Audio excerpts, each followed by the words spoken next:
finished all the butterflies, I wanted to show you real quick how to do the antenna. The pattern calls for a lot longer cording than you need, so I'm going to trim off the excess here. I did knot it beforehand, so I know where to trim it. So we're just going to trim just above the knots. And we're going to curl them. So I found the best method is to grab a chopstick. So I'm using a chopstick and some type of glue that can harden clearly. So there's a couple of options. Today I'm going to be using Mod Podge matte, so it won't be shiny. You could also use another type of washable glue that you can find at any craft store or local store, but I'm just gonna use what I have. So here's the Mod Podge, and I'm just gonna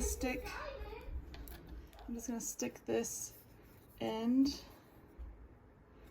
in here. You don't need a lot, just enough to work with.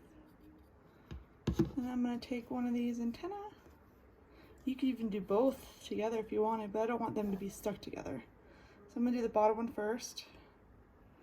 I'm just going to wrap it around like that. And then you take your finger and just kind of work the glue around like so.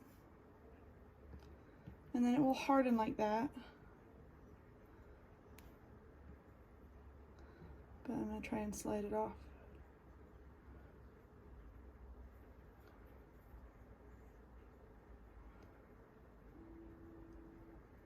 Okay, see how it just stays? And if I don't touch it, it should dry like that. And it should dry clear.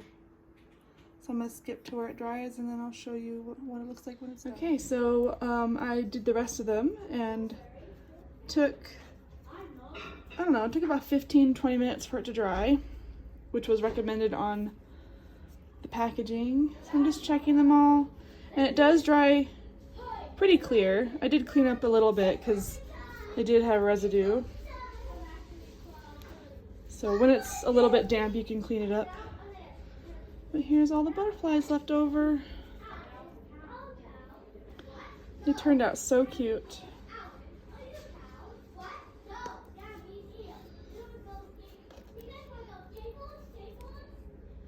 These will be available on my Etsy shop for purchase.